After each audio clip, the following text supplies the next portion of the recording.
บายดีวันนี้นะคะก็จะเดินทางไปวงเวียงพร้อมกับครอบครัวสุขสันต์เนาะมีไปแน่มีไอ้กิฟต์ปาออดแล้วก็ใช่ปะไอ้เวียงไอ้น้องแล้วก็แม่ไอ้ซิมไอ้ครอบ แล้วก็อีกหลายคน ไอ้ลีและอีกหลายคนต้มมึงจะบอกกูสภาพมึงต้ม เป็นไงบอสจิตใจ เป็นอะไรบอสไหวปะ ไหวเว้ย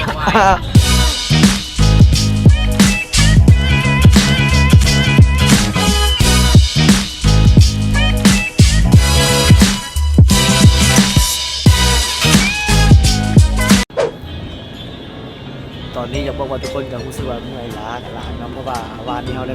ไปเที่ยวแบบจัดหนักจัดเต็มมื้อนี้เดินทางแต่เช้าก็เลยรู้สึกเพลียแล้วก็รับไปในรถแต่ตอนคนแข็งแรงเนาะแบบ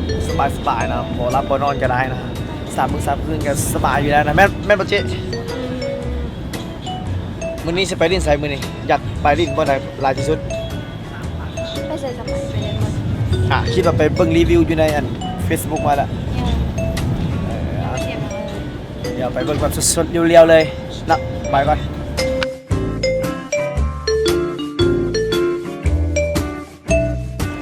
ทุกคนสถานการณ์ตอนนี้ก็รู้สึกว่าตึงเครียดเนาะเพราะว่าผู้โดยสารของเราปวดหักก็ใช่เลยหักแตกแล้ว เอาอย่าง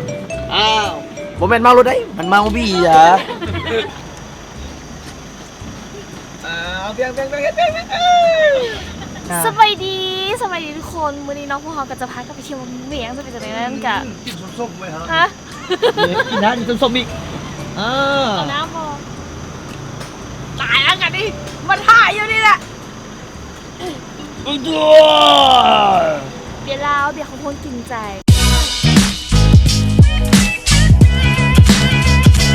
เอาใส่ได้ ตอนนี้เขาก็มาได้ครึ่งทางแล้วเนาะ เครื่องทางใส่ ฮะยังบอกครึ่งทางอ่ะ โอ้ลักสอง อีกโดนบอกอายเขาอ่ะอีกประมาณ2 ชั่วโมงกันอาจจะฮอแล้ว ตอนนี้เขาก็มาได้ประมาณ 30%นี่แหละ นอนต่อน อนต่อนอนต่อ อ่านคอมเมนต์อยู่ เมื่อคืนนี้ตื่นเช้าผู้ดีเจอ FC ผู้หนึ่ง มึง เนาะ ยังบ่ได้นอน กู เออ เห็นว่าตอบปะล่ะ มาต่อ เมื่อคืนนี้ตื่นเช้าเจอ FC ผู้หนึ่งเนาะเพิ่นก็ติดตามเขามาด่วนแล้วก็รู้สึกว่าเพิ่นเป็นแฟนคลับตัวยงเลยก็เลยไปแอดเพิ่นเนาะแล้วอีหลีได้ผู้ดีว่าน้องลิน MV ไอ้มุนแคน3 เพลงเพิ่นก็อันไล่มาเลยเขาบอกก็ไม่ได้ทีมใส่ยอดวิว400 กับ 7 ล้านวิวแล้วก็คอยน้องที่2 เมก161อย่างอีกคอยเขาถือว่าเนื้อหักเขา155แบบป้าละเอียดยิบเลยตัวนี้อ่านได้ครึ่งทางแล้วเนาะ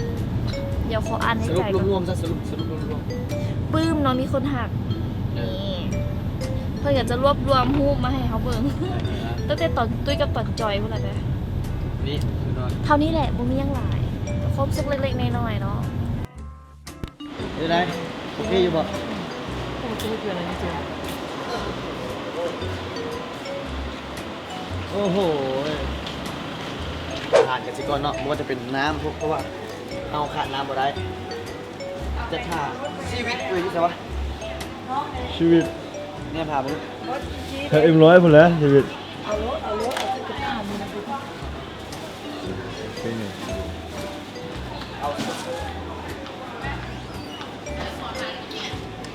เอาสปอนเซอร์ซะก่อนต้องสู้กับรังสปอนเซอร์เอาได้ของตอนก่อนเนาะเสี่ยวผิวอิ้วน้ำมันแดงทุกคนตอนนี้เราก็ได้สัมภาระกันมาไปเตรียมไว้แล้วเดี๋ยวสิเดินทางกันต่อนะเพราะว่าตอนนี้เราอยู่ที่อย่างว่าไซโยอย่างอีกอย่างนี่แหละใกล้ๆกับเสียนสุดนี่แหละวันนี้เราสิเดินทางขึ้นภูกันเลย อะไรนี่คือบนลงเขาขนมเขาอยากอย่างวะ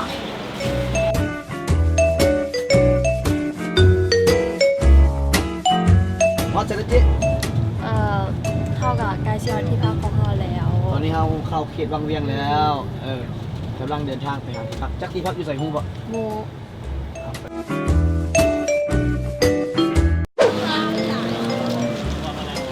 ทุกคนตอนนี้เราก็มาฮอดกันแล้วเนาะวังเวียงรู้สึกว่าเวียงกินข้าวก่อนสักก่อน เลยยังไง นี่ครับเต้นนะ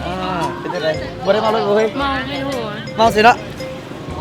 เดี๋ยวหากินข้าวกันซะก่อนกินข้าวกันมาซาวกว่าชีวิตเนาะรถตู้กับ2คันรู้สึกแบบมันจะหลายกว่าทัวร์อีกแต่ว่าพวกเขาบ่ได้มาในทุกวันนี้ซาวรถมาโดยเฉพาะเนาะมากินปิ้งหมูเติ้งหานี่ใช่เติ้งหานี่นะเติ้ง อัดปิ้งหมูดีวะ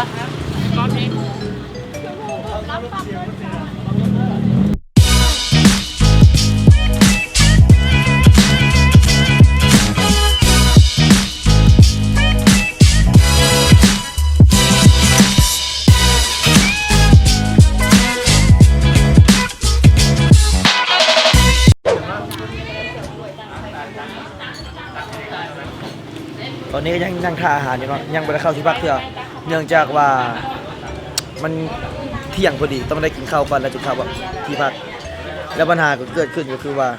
เรามาจำนวนหลายเนาะอาหารเพิ่นเฮ็ดโบราณและก็เฮ็ดช้าจึงจะได้แต่ละคนนั้นใจจดใจจ่อกินยังก็กินตอนนี้กินตำบักหุ่งละลาก็ยังกิน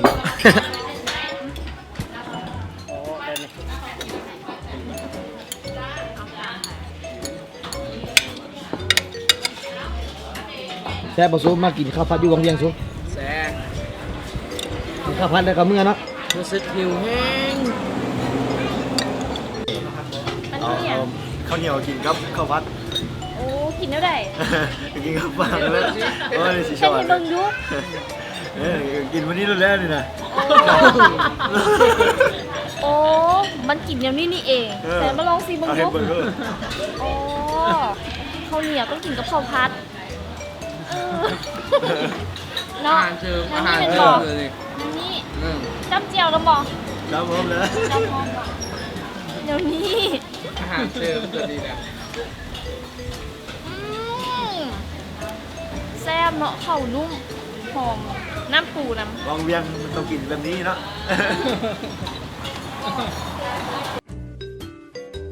อิ่ม ดีเนาะ อิ่มแล้ว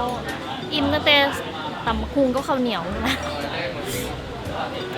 บ่เข้าใจเป็นอย่างอาหารแซ่บๆคือมาสุดท้ายจ้าหาปันๆแม่มูจ้าแบบนี้ปันบอก ปันเราไปนี่แบบยังระหว่าง ไม่ได้ไม่ได้ อิ่มตั้งแต่น้ำมะฮุ่งกับข้าวเหนียวพุ่นมาสาหรือว่าหามาไวเกินไปบ่วะ เป็นยังไงอิ่ม อิ่ม ใส่เบิ่งดู บ่มี นี่แฮงรีไปใส่ต่อ นี่แฮง ให้ แล้ว ให้เนาะ ตอนนี้อาหารเหลือเนาะต้องได้ตั้งใจว่าครับ ผมไม่ใช่ โอ้โหสุดยอดเลย อาหารเหลือเขาต้องได้ให้กลับบ้านเนาะเพราะว่าสั่งมาหลายเกินไปพอดีว่าเจ๊ใหญ่ใจดีแล้วเพิ่นเลี้ยงแบบเต็มที่เลยให้อย่างเฮ้ยไปขึ้นรถลูกมาไม่ กดไลค์กดไลค์กดไลค์ดูกดไลค์กดไลค์กดไลค์กดไลค์ กดไลค์ให้ต้องก่อน กดไลค์ดูแดบ ไปขึ้นรถไปลูก หนึ่งสอง เก่งไป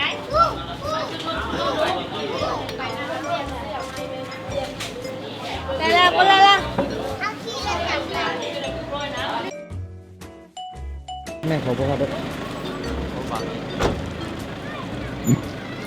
พอแล้ววะ มาแล้ว เขาพักอยู่ไหน เขาพักอยู่ที่ภูวิลล่าบางเวียงบ่อนนี้จะเป็นบ่อนที่ว่าเป็นเฉพาะเขาเอิ้นหยังนะ เป็นเพื่อน เป็นเพื่อนเนาะ เลย เฉพาะพวกเขาครอบครัวชินทวงศ์ จะคนก่อนจะคน นับบ่ได้ นับบ่ถ้วน จะได้แม่ลูกอ่อนเอาลูกนี่เป็นใครลูกฮะ อายบ่ต้องถ่าย